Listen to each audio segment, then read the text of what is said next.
Hey, Limitless fam. I know it's late getting out this week, but I just want to encourage us. We're coming up to a few different things. One, coming up on Wednesday, this next Wednesday is Ash Wednesday. And I wanted to encourage us to make sure that we are considering what are we going to enter this Lent season with. It is just an opportunity, a time, starting with Ash Wednesday to approach God with extraordinary prayer and fasting, to humble ourselves before him, recognize our mortality and sinfulness and his immortality, his eternal nature and holiness, and be able to consider that over the 40 days leading up to Resurrection Sunday. So consider that. Also on Sunday, we're going to be going over Galatians chapter 4. In Galatians chapter 4, a little quick thought for you guys. He's talking about not being a slave to elementary principles of this world anymore. And something that's right around verse 8, 9, he's talking about this, and something that's really stood out to me on that just kept coming to my mind was something that John says in 1 John, where he says, all that is in the world, the lust of the flesh, the lust of the eyes, and the pride of life. And so when I think about those being enslaved, turning back to those principles of the world, because he says we were slave to those that did not belong to God, and now he's warning the Galatians because it seems like they're turning back to the elementary principles of this world, the principles of this world, the lust of the flesh, lust of the eyes, the pride of life. He's saying, look, we've moved beyond these things, right? Where we've moved to more of an eternal mindset with the kingdom in mind, living for the kingdom as residents and ambassadors of the kingdom. And so our mindset needs to be more eternal and not set on the earthly things. And now that's not just possessions. That could be one of those things, right? That's, the lust of the eyes, for example, is those pretty things, right?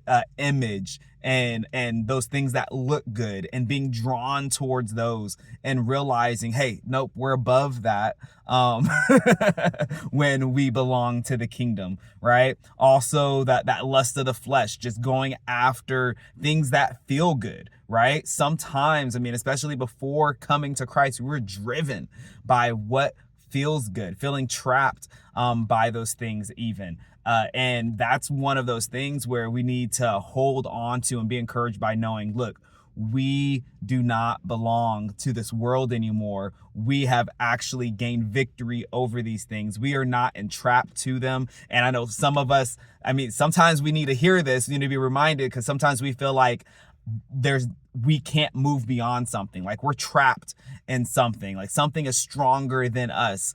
Maybe we're facing some type of just habit, whether it's an addiction, whether it's having a habit of moving too quickly to anger, not being good in conversation or relationship with certain people, right? Whatever it may be, realizing, look, you already have victory over this. You're not enslaved to that anymore. Maybe before Christ you were, but now you're a new creation, right? You already have that victory. Let's learn to walk in that and recognize we are not enslaved to that. That is not how it needs to be, right? And so we're going to move beyond that lust of the eyes, the lust of the flesh, moving to what feels good, to what's easy, right? Because sometimes God calls us to the difficult things.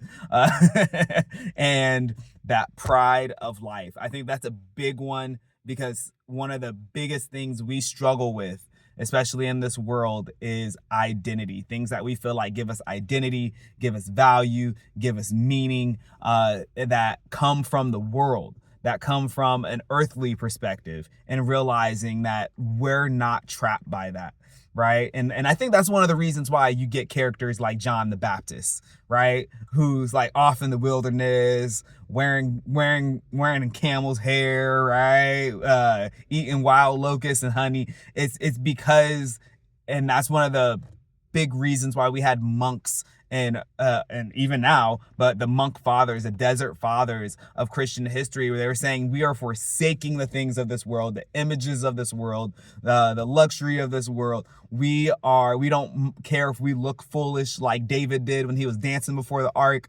We are giving ourselves wholly onto God, and we are turning away from the lust of the eyes, what looks good, the pride of life, finding identity in what others say or think, or the things that we have here, right?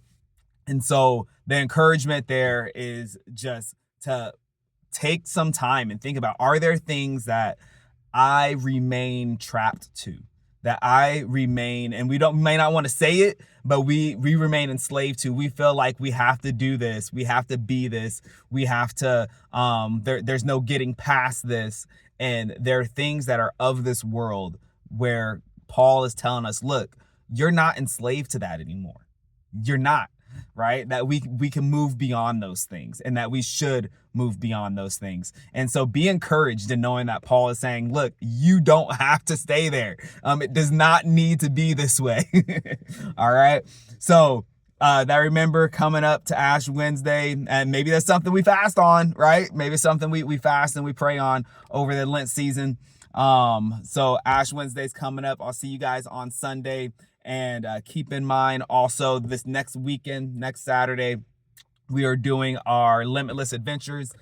Kids are going to be doing a scavenger hunt in the village, and then we're going to go take them to watch a movie. So be ready to join in on that. Parents, we want you guys to be there, because it's good to have an adult for each group. The more adults, the more groups that can happen. Kids, invite all of your friends, and all the kids, we're paying for their ticket, right? We're paying for the kids' ticket to the movies. And so come have a good time with Scavenger Hunt, and then we'll get those kids in the movie, and it's going to be GOAT. We're going to be watching the GOAT over at the Village Cinema. So see you guys there. See you on Sunday. And then also make sure you have marked on your calendar the Everyday Mission Conference, March 5th and 6th. I believe it's 5th and 6th. It's 5th or 6th, or 6th and 7th. It's that Friday, Saturday. First Friday, Saturday of March. All right. That's going to be a great conference hosted by Boise Underground. Our very own Jen Jones is gonna be helping lead in worship during the main session, so that'll be awesome. But I want you guys to mark that on your calendar and get there. That will be our gathering for that weekend, that first weekend, that Friday evening, throughout the day, Saturday, just coming together with others that are doing similar to what we're doing, that are trying to live on mission, gather together in close community, and really worship God, digging into his word together, and by just being on mission in our community. So come, we'll be equipped, be encouraged, and it's going to be a wonderful time of worship and prayer, and just learning how we can really impact our communities. All right. So look forward to seeing you guys there, first Friday, Saturday of March, at the Village for that Limitless Adventure Scavenger Hunt and movie, next Saturday, the 21st of February, and then Ash Wednesday kicking off on that Wednesday. I'll see you guys this Sunday for Galatians chapter 4. Love you guys as we do these things. I know there's a lot coming down the pipe. There's going to be a lot more coming down the pipe even later. But just mark your calendar. Try to engage in these different things as we participate in all this stuff together, right? We take advantage of what we can and we implement it. We will build relationships that change lives.